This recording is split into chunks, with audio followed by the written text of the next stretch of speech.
Assalamualaikum warahmatullahi wabarakatuh. Perkenalkan, kami dari PT Cipta Rencana Utama akan melanjutkan presentasi yang kedua dari tahapan perencanaan tata letak pabrik.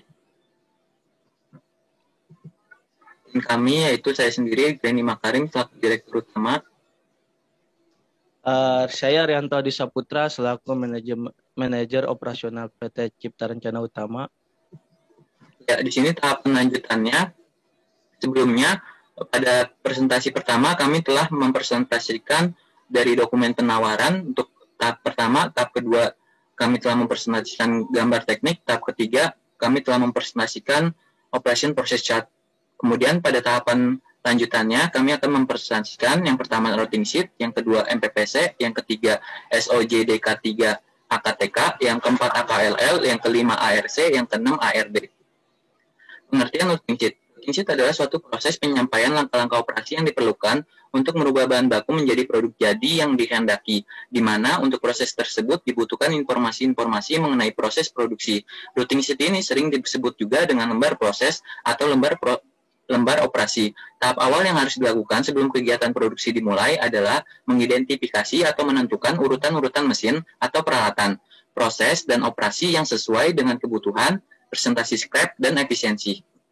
Yang kedua ada multi-product process chart atau MPPC. Pengertiannya adalah sebuah peta yang digunakan untuk menggambarkan aliran atau urutan operasi kerja yang menghasilkan produk dengan banyak jenis atau produk dengan banyak part. Peta ini terutama berguna untuk menunjukkan keterkaitan produksi antara komponen produk atau antar produk, bahan, part, pekerjaan, atau kegiatan.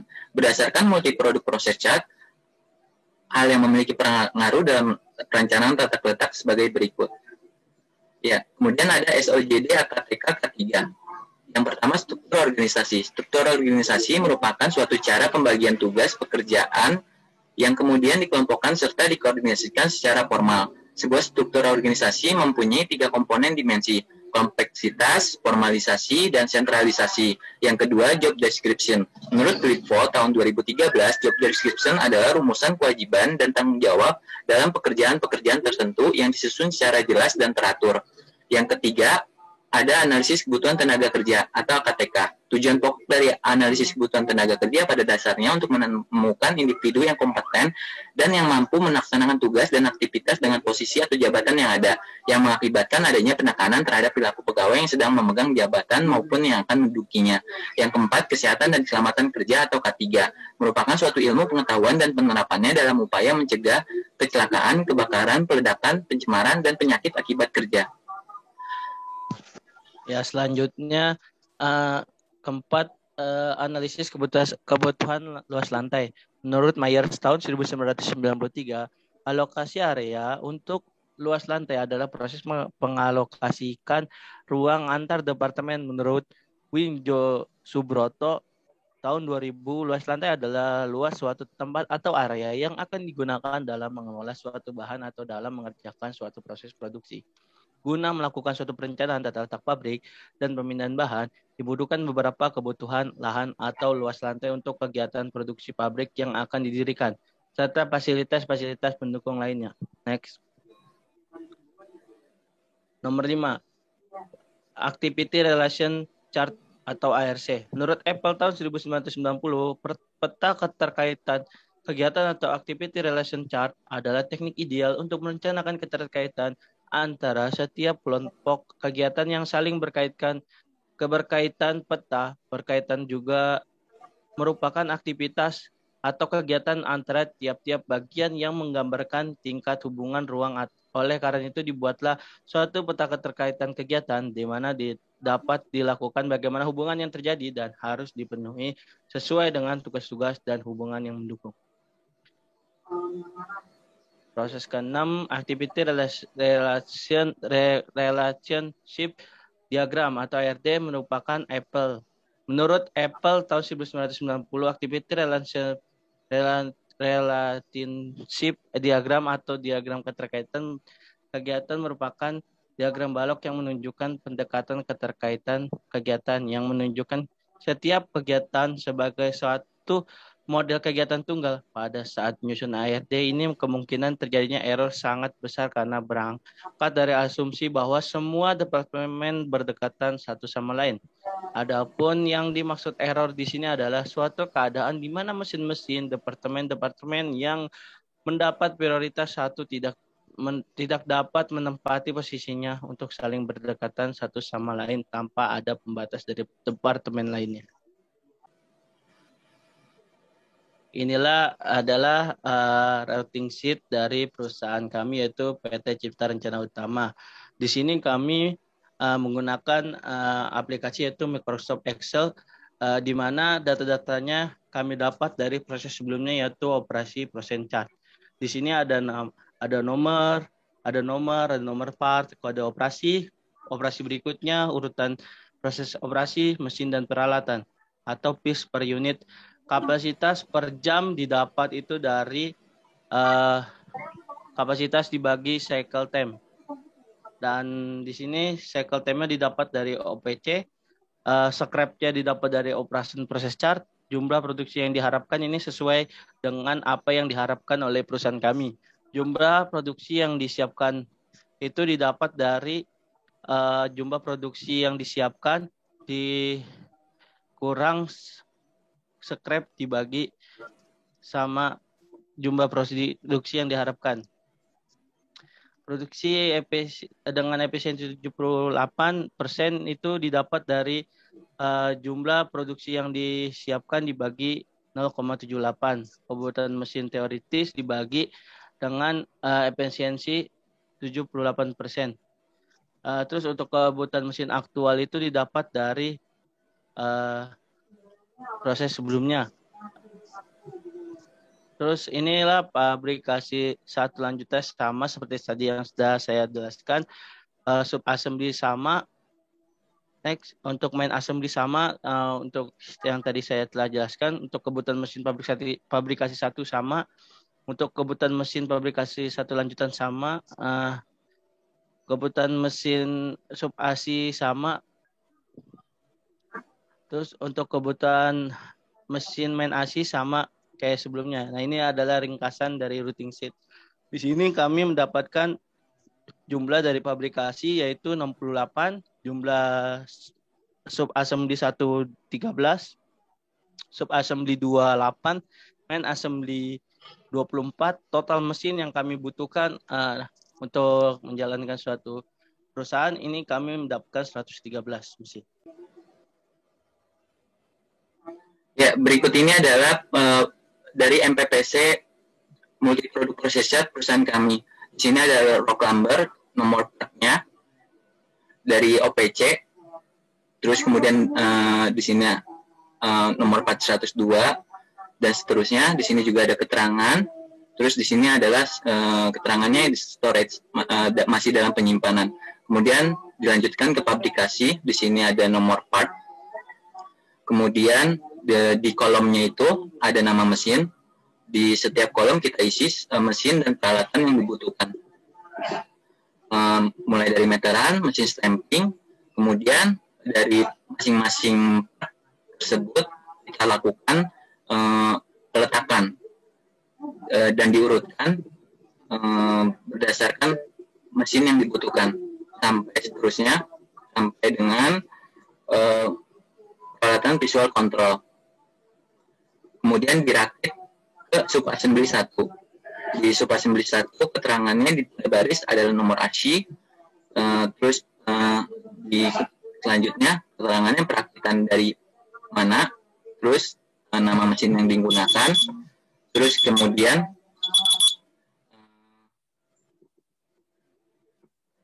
mesin yang dibutuhkan, dan di bagian sini adalah kebutuhan mesin aktual di unitnya dari masing-masing kolom. Kemudian di subassembly 2 juga sama sampai dengan main assembly kita ambil, kita letakkan dari operation process chart sebelumnya. Didapatkan hasil ringkasan untuk rock lumber itu jumlah mesinnya 0, untuk pabrikasi 68, untuk subassembly 1 itu ada 13 mesin, untuk subassembly 2 itu ada 8 mesin, untuk main ASI itu ada 24 mesin. Total mesin yang dibutuhkan 113.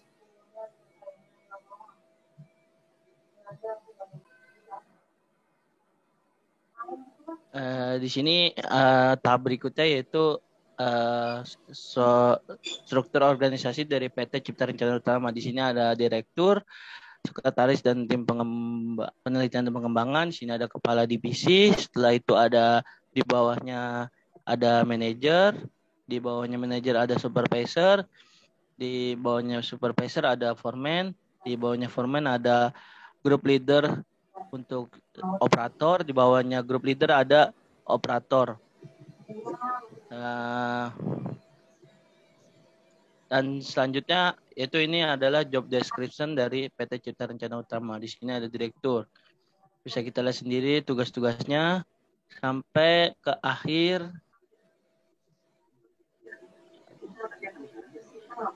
Coba. Di sini ada sekretaris. Terus dari sekretaris ada tim penelitian dan pengembangan sampai seterusnya kita bisa lihat ke bawah.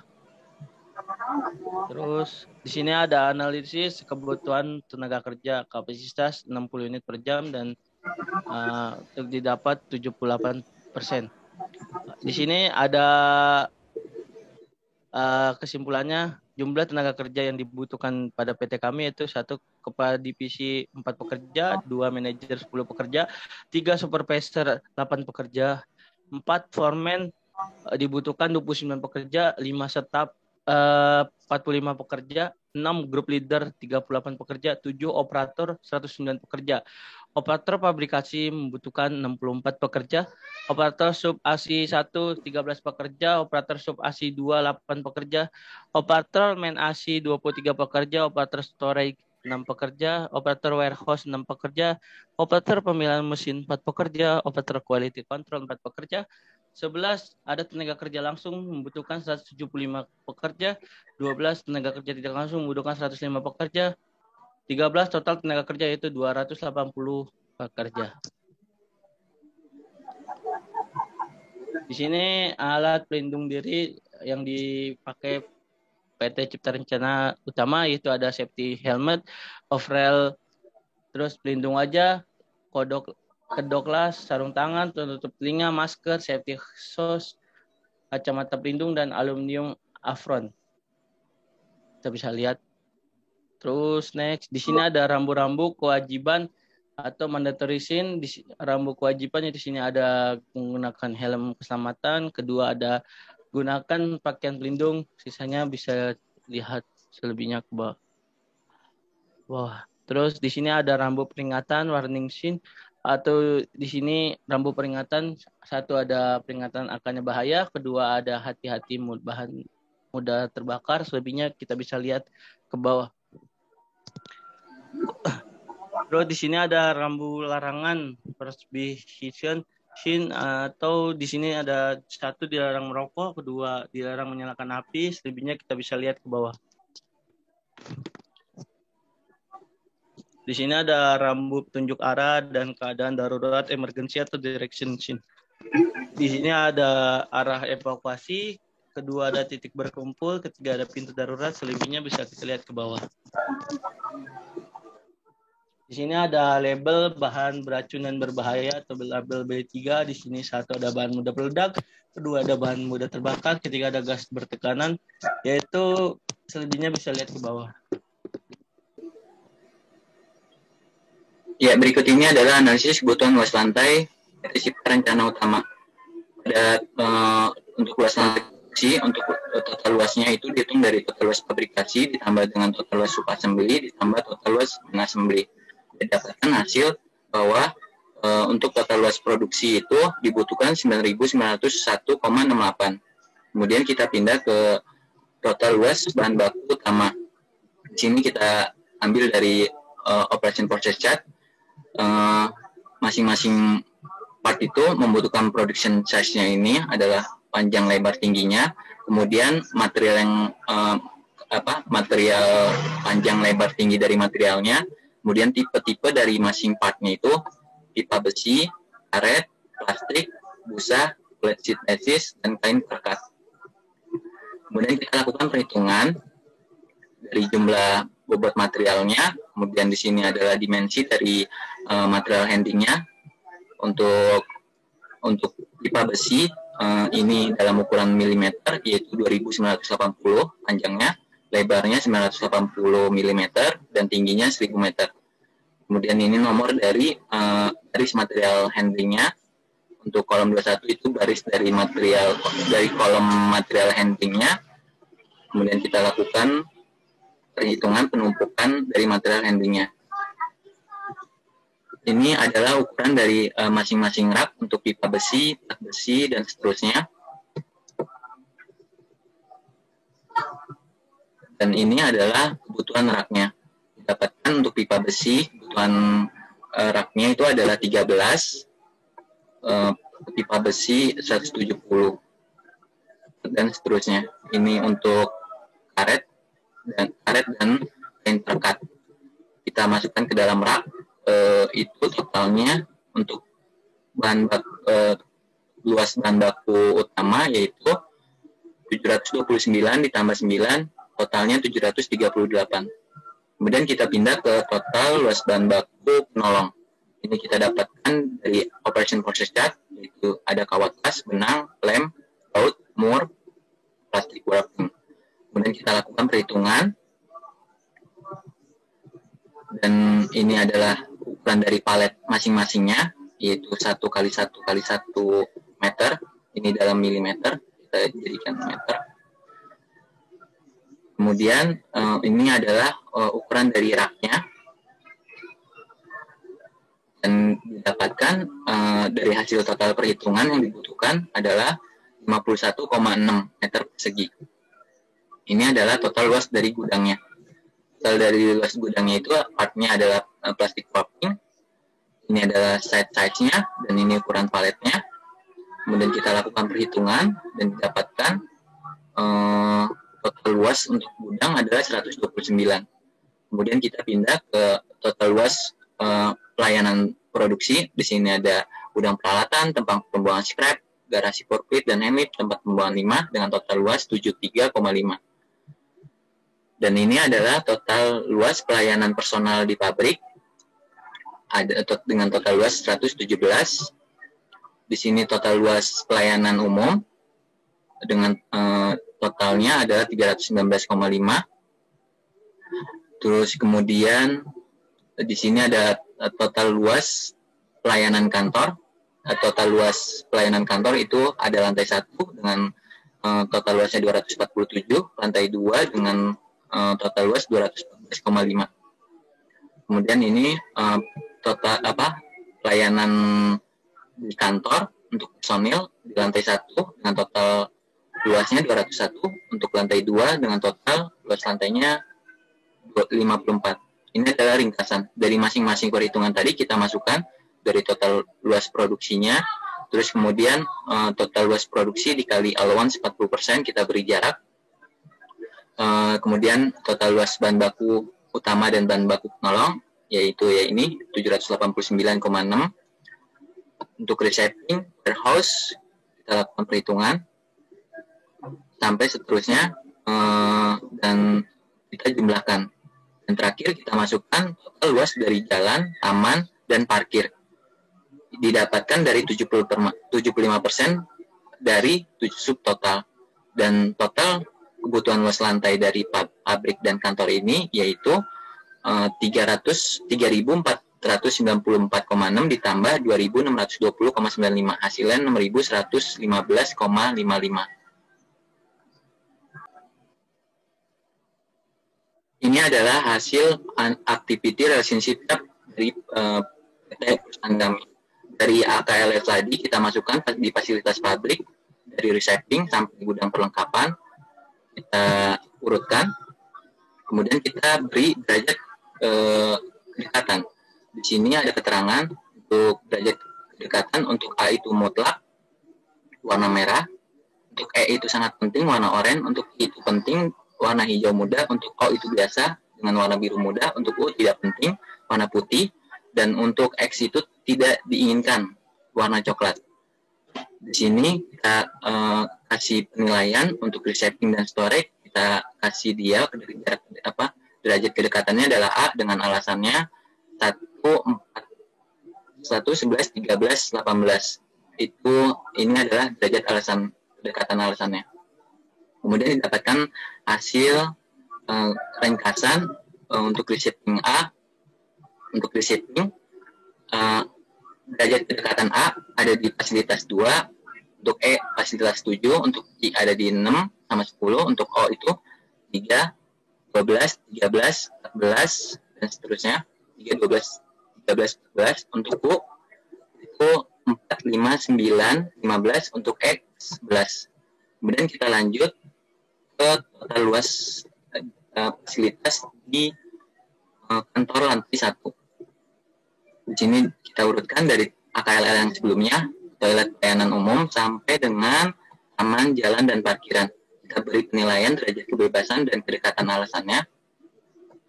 Dan didapatkan hasil ringkasan untuk toilet pelayanan umum, untuk derajat kedekatan A itu ada di fasilitas 9, E tidak ada, I itu 2, O itu 3, 5, 10, 11, 12, 13, 14, 15, 16, 17, 18. Untuk U 4, 7, 8, 19, 20, 21, 22, 23, 24, 25. Untuk X itu 6. Dan kita teruskan ringkasannya sampai dengan taman, jalan, dan parkiran. Kemudian kita lanjutkan berikutnya untuk total luas fasilitas kantor lantai 2. AKL sebelumnya kita urutkan ruang direktur, sekretaris, sampai dengan tangga menuju lantai bawah. Kita beri derajat kebebasan dan alasan kedekatannya. Dan didapatkan hasil ringkasannya untuk ruang direktur, derajat kedekatan A itu yang mutlak itu berada di fasilitas 2, 4, 7, E 11, E tidak ada, O 8, 10, 12, U 5, 6, 9, X tidak ada, dan seterusnya.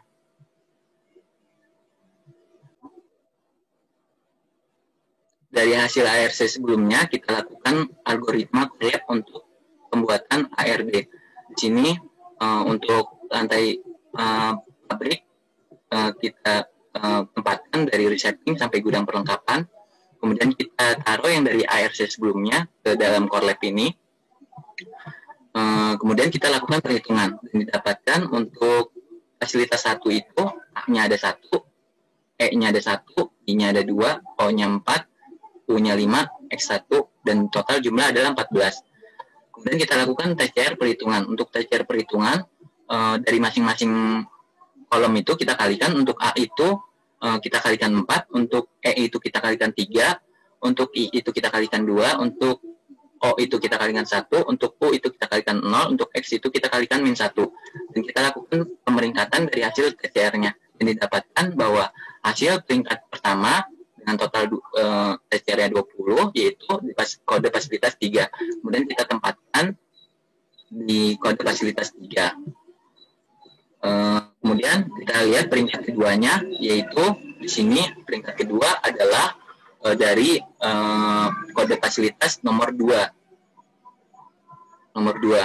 Kemudian kita lihat dari kode fasilitas nomor 2, dan diketahui kode fasilitas 2 dengan 3 itu adalah E, yaitu sangat penting. Maka kita lakukan taruh di samping, di bersebelahan dengan fasilitas 3.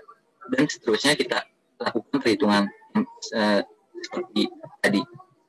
Dan sampai perhitungan akhir, perhitungan 15, mendapatkan kedekatan ruangan dari activity relationship diagramnya, yaitu ada toilet, assembly, implementasi, dan seterusnya. Kemudian hal yang sama kita lakukan pada kantor lantai 1. Kita masing-masing dari ARC tadi kita masukkan kode fasilitasnya, nama fasilitasnya, dan berapa derajat kebebasannya kita taruh. Kemudian kita lakukan perhitungan dan didapatkan hasil bahwa untuk kode fasilitas 1, A-nya 1, E-nya 0, I-nya 1, O-nya 11, U-nya 10, X-nya 1, dan total jumlah 24.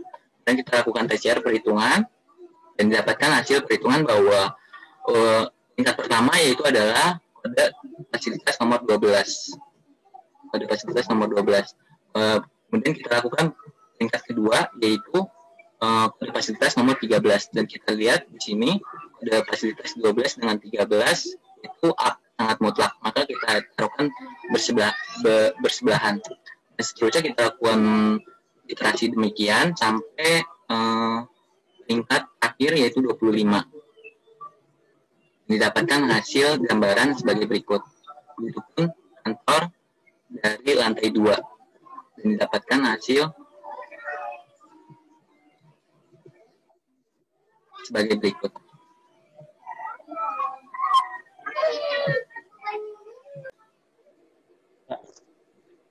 Ini adalah proses berikutnya, yaitu proses activity relation diagram PT Cipta Rencana Utama.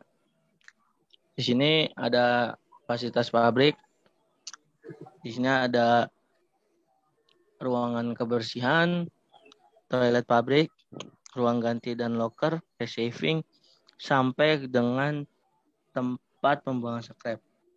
Bawah sini ada fasilitas kantor lantai 1. Di sini ada toilet, di sini ada ruang departemen perencanaan produksi, di sini ada kantin, ada tangga menuju ke lantai atas, dan sampai ke bawah itu taman, jalan dan parkiran dan powerhouse. Di sini fasilitas kantor lantai 2, ruang sekretaris, ada direktur, ruang kepala divisi keuangan, dan sampai tangga menuju lantai bawah. Ya, sekian dari kelompok kami, kurang lebihnya mohon maaf. Wassalamualaikum warahmatullahi wabarakatuh. Waalaikumsalam warahmatullahi wabarakatuh.